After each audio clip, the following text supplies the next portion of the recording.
In this video, we'll discuss about the pituitary gland. So, the pituitary gland is actually, it is present or it's located in a cavity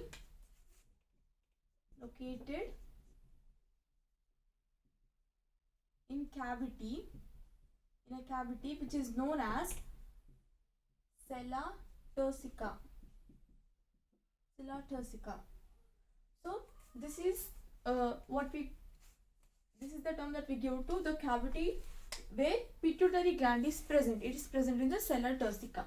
Now the pituitary gland is actually divided into two categories, two parts. The first one is what we call as adenophysis, and then we have neurophysis. So adenophysis and neurophysis. Now the adenophysis is again differentiated into two regions. The first one is pars distalis and the second one is pars intermedia. Neurophysis is also known as pars nervosa. So pars distalis, pars intermedia and pars nervosa. Pars nervosa is a region of the neurophysis. Neurophysis is also known as pars nervosa. It's not divided into two categories like in the case of adenophysis. Now these three regions, they secrete different hormones. Pars distalis, it secretes what we call as GH, that is the growth hormone. So we can write here growth hormone or GH in short form. It also secretes prolactin or PRL in short form. It also secretes TSH, that is thyroid stimulating hormones. So growth hormone, that is GH, prolactin, that is PRL. It also secretes thyroid stimulating hormone, that is it's also known as TSH in short form. It also secretes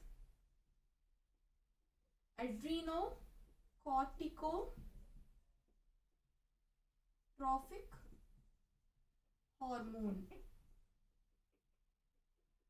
So it also secretes adrenocorticotrophic hormone, which is also known as ACTH in short form. So ACTH.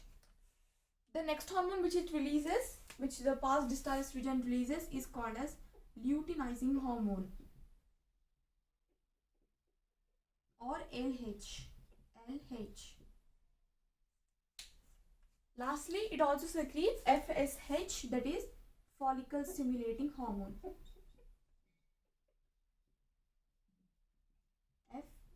FSH.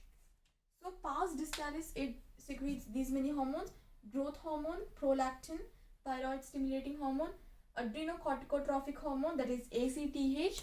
It also secretes luteinizing hormone, that is LH, and follicle stimulating hormone, that is FSH. Now pars intermedia, the second region of adenophysis of pituitary gland, this secretes MSH or melanocyte stimulating hormone or MSH. Pars nervosa or neurophysis, this secretes two important hormones called oxytocin and vasopressin or ADH or antidiuretic hormone.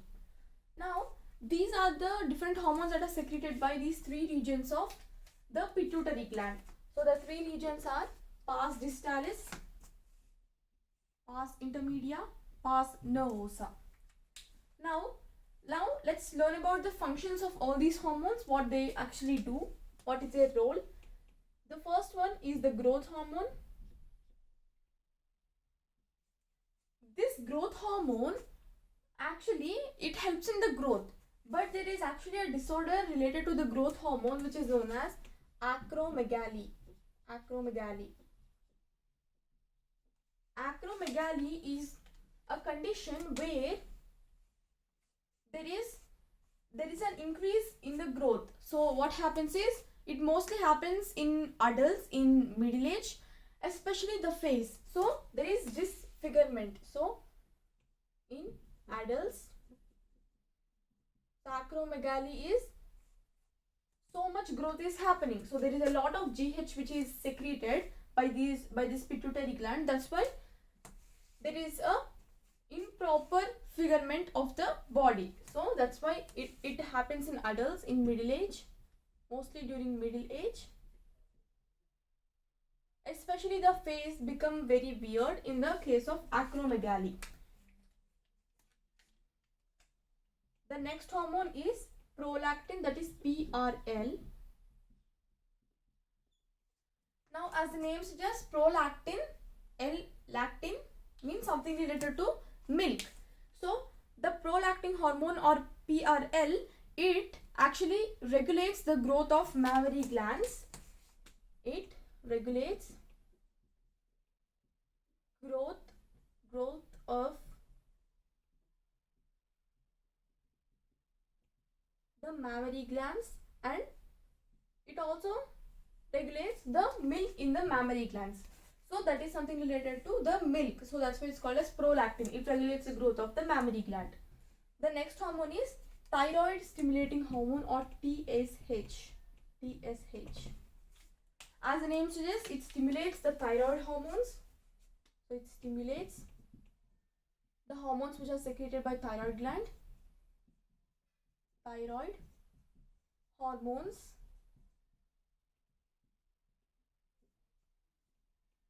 The next one is adrenocorticotropic hormone or ACTH.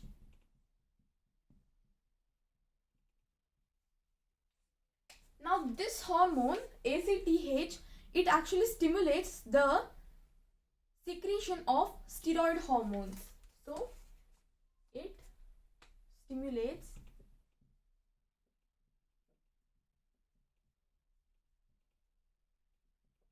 the secretion of steroid hormones.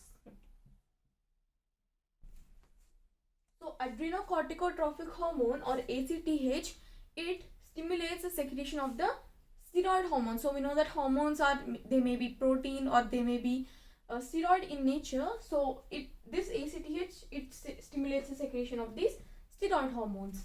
So we can take examples of steroid hormones like the estrogen, testosterone and progesterone. Now the next hormone is luteinizing hormone or LH. The role of the luteinizing hormone, we can take luteinizing hormone and FSH. So these both, luteinizing hormone or LH, follicle stimulating hormone or FSH, these both of them help in the gonadal activity. Both of these hormones, they help in the gonadal activity.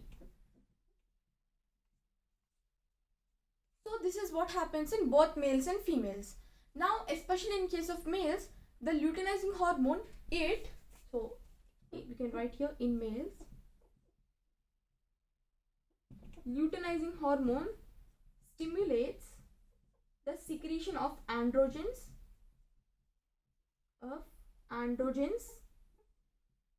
from the testes. So the most common androgen we can take example as testosterone. So this is the role of the LH, luteinizing hormone, in males.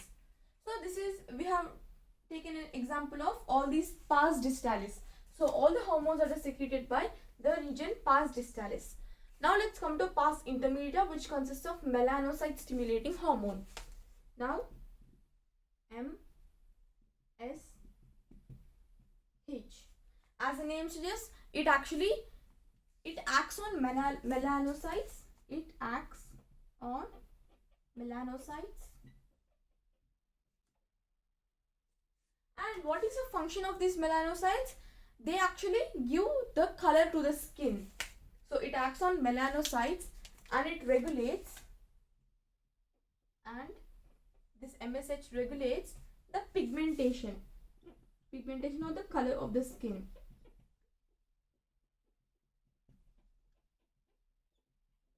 That is what the function of MSH or melanocyte stimulating hormone, which is present in or which is secreted by pars intermedia. Now pars nervosa or neurophysis, this has oxytocin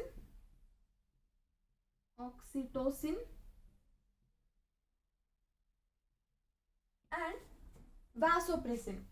Now first we'll take the function or the role of oxytocin. Oxytocin, it mainly acts on smooth muscles. Smooth muscles. So all of the smooth muscles, this oxytocin acts on those smooth muscles and it actually stimulates the contraction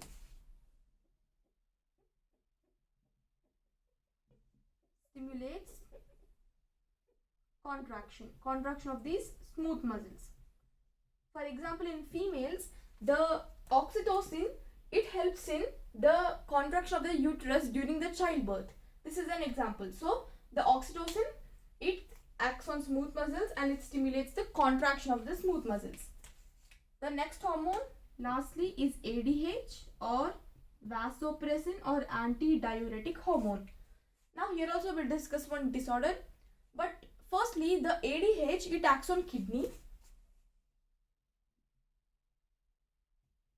So antidiuretic hormone, uretic is something related to urine, and the main organ that we talk about is kidney here. So it basically mainly acts on kidney and it stimulates the reabsorption of water. So it stimulates reabsorption of water as well as some electrolytes. So it stimulates reabsorption of these water and electrolytes.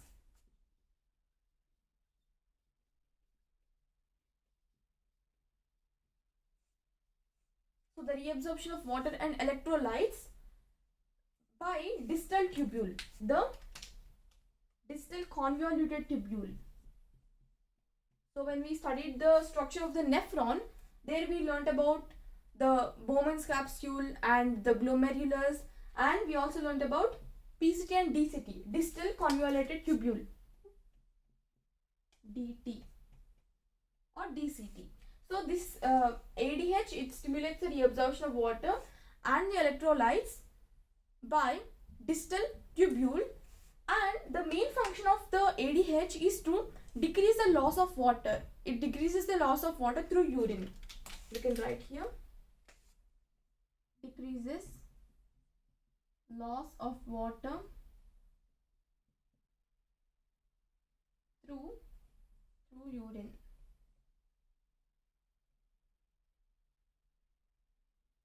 Now here the disorder we will talk about is called as diabetes insipidus. So what happens over there is the secretion of the vasopressin is less. That's why there is a lot of loss of the water through urine. That means the body gets dehydrated. So we can write here diabetes insipidus. So the body gets hydrated in the case of insipidus. There is a lot of loss of the water through urine. So there is less secretion of the vasopressin or ADH. That's why lot of water is getting lost through urine. We can write here lot of water is lost through urine. So that's why the person who is suffering from this particular disease, that is diabetes insipidus, they usually experience a lot of thirst. So that is one thing about this disorder, that is diabetes insipidus. Now this disease has no relation with glucose. We normally talk about diabetes mellitus. There what happens is there is a lot of glucose in their body. That means the sugar levels are more in the diabetes mellitus patients. But in case of diabetes insipidus, this has no relation with the glucose or the sugar level, but it's just called so, diabetes insipidus, where less secretion of ADH. It's a disorder and lot of water is lost. We know that this role of ADH is to decrease the loss of water through urine. If ADH is not there, lot of water is getting lost through urine. We can't tell that ADH is not there, but ADH secretion it decreases. So here we discussed about all the hormones, GH, acromegaly in adults, mostly in adults in middle ages. This is a disorder as well. This is a very important one, acromegaly, where there is a disfigurement of the body, especially the face. PRL, prolactin, it regulates the growth of mammary glands and the milk in them. TSH, thyroid stimulating hormone, it stimulates thyroid hormones, the hormones that are secreted by the thyroid gland. ACTH stimulates secretion of steroid hormones. LH and FSH helps in gonadal activity. In males, it helps in the secretion of the androgens from the testes. The melanocyte stimulating hormone acts on melanocytes and it regulates the pigmentation of the skin. And we have, it also has the oxytocin. It mainly acts on smooth muscles and stimulates contraction. ADH or antidiuretic hormone or vasopressin, it acts on kidney and it stimulates reabsorption of water and electrolytes by distal tubule, and the main function is to decrease loss of water through urine. We also talked about diabetes insipidus. Now if you notice carefully, we have discussed about oxytocin and vasopressin in the video of hypothalamus. Now these two hormones are actually synthesized in hypothalamus itself. But why are we talking them in pituitary gland? Because these two hormones are secreted by pituitary gland. So we know that these two hormones are synthesized in hypothalamus, stored in the axons of neurons and secreted by pituitary gland. So that's why they come through, or they are secreted by this part of pituitary gland, that is neurophysis or pars nervosa. So nervosa is something related to neurons. So that's why they are actually stored in the neurons, or that is axon, and they are secreted by the pituitary gland, that is pars nervosa part or neurophysis. So in this video we discussed about pituitary gland, which is divided into two categories, adenophysis, neurophysis. Adenophysis is further divided into two, pars distalis, pars intermedia. Neurophysis is actually the pars nervosa. So here we discussed about the pituitary gland.